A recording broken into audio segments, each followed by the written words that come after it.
We are meditating on the 4th and 5th chapters of the book of Revelation. ప్రకటన గ్రంథం 4-5 అధ్యాయాలని మనం ధ్యానించుకుంటున్నాం. The book of Revelation, as we have already meditated, it's about the revelation of our Lord Jesus Christ. ప్రకటన గ్రంథం అనేది మనం ఇంతకు ముందుగానే ధ్యానించుకున్నట్లుగా ప్రభువైన యేసుక్రీస్తుని గురించిన ప్రత్యక్షత.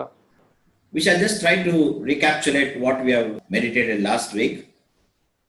గత వారం నేర్చుకున్న వాటిని కొంచెం ఆలోచన చేద్దాం. As John the Apostle saw a door standing in heaven.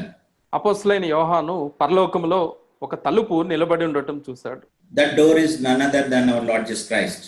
ఆ తలుపు ఎవరో కాదు, ప్రభువైన యేసుక్రీస్తే. And then in the next verse he says he saw a throne standing in heaven. ఆ తర్వాత వచనంలో ఒక సింహాసనం నిలబడి ఉండటం చూశాను అని అన్నాడు. And one occupying the throne.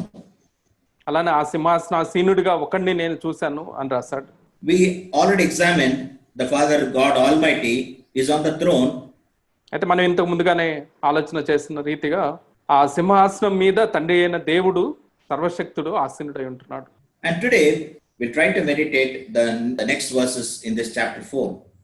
ఇప్పుడు ఆ 4వ అధ్యాయంలో మిగిలిన వచనాలని ఈ రోజు ధ్యానించుకుందాం. We'll read chapter 4 verses 6 to 8.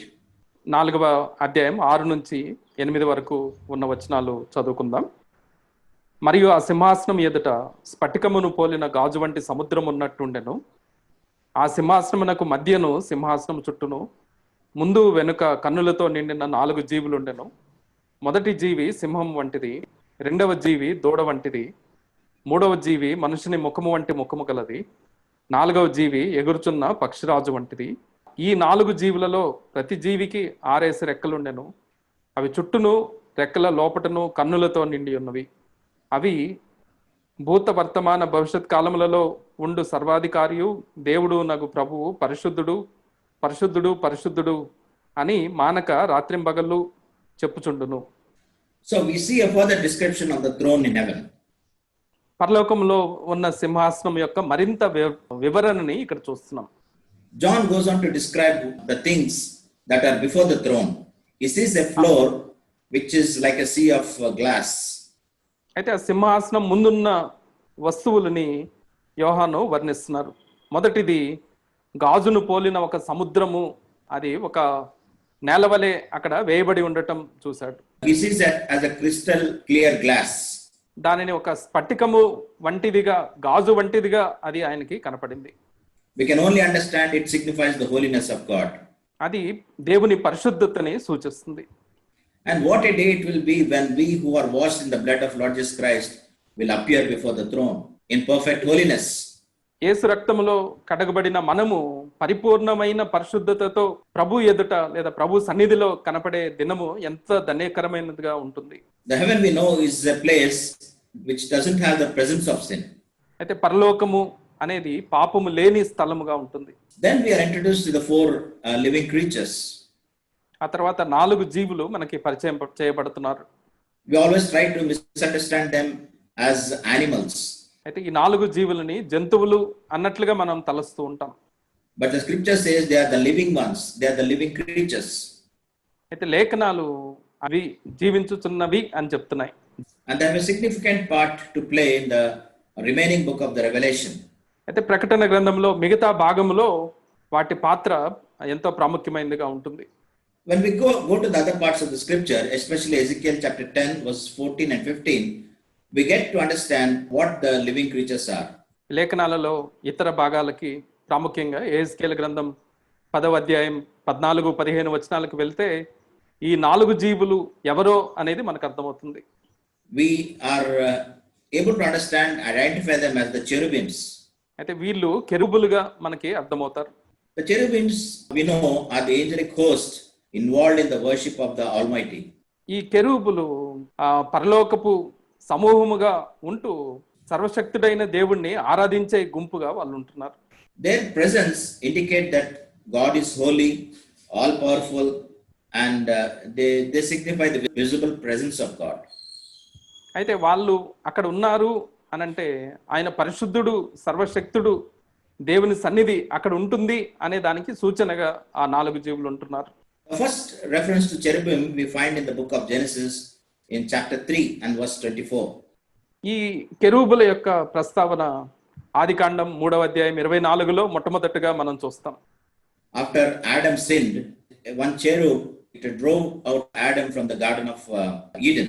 అయితే ఆదాము పాపం చేసినప్పుడు ఆదాము అవ్వలని ఒక కెరూబు ఆ తోటలో నుంచి బయటికి త్రోలివేసినట్టుగా మనకు కనపడుతుంది. They are now worshipping the Almighty God. అయితే ఆ కెరూబులు ఇక్కడ సర్వశక్తుడైన దేవుణ్ణి ఆరాధిస్తున్నారు. They are adoring God as one who is holy and one who is eternal. అయితే పరిశుద్ధుడు నిత్యుడు అయిన దేవుణ్ణి వాళ్ళు కొనియాడుతున్నారు. Now we come to the living creatures described in verse 7. But before that we have to go to the 9th chapter of the book of Genesis. అయితే 7వ వచనంలో 4 జీవుల దగ్గరికి మనం వస్తున్నాం. అయినప్పటికీ 4 జీవుల్ని అర్థం చేసుకోవాలి అని అంటే ఆదికాండం 9వ అధ్యాయానికి మనం ఒకసారి వెళ్ళాలి. In the 9th chapter of Genesis, God is making a covenant not only with Noah but with all the living creatures. అయితే ఆదికాండం 9వ అధ్యాయంలో మనం చూస్తే నోవాహుతోనే కాదు జీవులందరితో జీవరాశులందరితో దేవుడు నిబంధన చేసుకోవటం మనకు అక్కడ కనపడుతుంది. In verse 9 and verse 10 of this chapter it says, 9వ అధ్యాయం 9-10 వచనాలలో ఓడలో నుండి బయటికి వచ్చిన సమస్త భూజంతువులతోనూ నా నిబంధన స్థిరపరచుచున్నాను అని దేవుని మాటలు ఉంటున్నాయి. From this verse we understand that God not only made a covenant with Noah but with all the living creatures. అయితే ఈ వచనం నుంచి మనం ఏం అర్థం చేసుకుంటామంటే ఆయన నోవాహుతో నిబంధన చేయటమే కాదు జీవులన్నిటితో ఆయన నిబంధన చేశారు.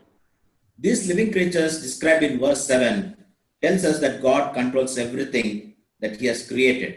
అయితే ఈ 4:7లో మనం చూసిన జీవులు ఆయన సృజించిన వాటన్నిటి మీద దేవుడు అదుపు కలిగి ఉంటున్నాడు, నియంత్రణ కలిగి ఉంటున్నాడు అనే దానికి సూచనగా ఉంటుంది. Not only he has control over everything, but he is committed to the every word that he has made in the covenant. అయితే ఆయన వీటిని నియంత్రించటం మాత్రమే కాదు, ఆయన చేసిన నిబంధనలో ఉన్న ప్రతి మాటకి ఆయన కట్టుబడి ఉన్నట్లుగా మనం చూస్తాం. It's also interesting to note that the faces of the living creatures are a fourfold picture of our Lord Jesus Christ as portrayed in the Gospels. అలానే ఈ జీవులకు ఇవ్వబడిన 4 ముఖాలు మనం చూస్తే ప్రభువైన యేసుక్రీస్తుని సువార్తలలో చిత్రీకరించిన రీతికి ఇవి పోలినవిగా ఉంటున్నాయి. In Matthew, our Lord is portrayed as a king, represented by the lion. అయితే మత్తయి సువార్తలో మనం చూసినప్పుడు ప్రభువు ఒక సింహముతో పోల్చబడినట్టుగా ఆయన ఒక రాజుగా మనకి పరిచయం చేయబడ్డాడు. In Mark, he is portrayed as a servant, represented by the calf. అయితే మార్కు సువార్తలో ఆయన ఒక సేవకుడుగా, ఒక దూడగా ఆయన మనకి పరిచయం చేయబడ్డాడు. In Luke, he is portrayed as the Son of Man, represented by man. లూకా సువార్తలో ఆయన మనుష్య కుమారుడిగా, మనుషుని ముఖము పోలిన వాడుగా మనకి పరిచయం చేయబడ్డాడు. And in John, our Lord is portrayed as the Son of God, represented by the eagle.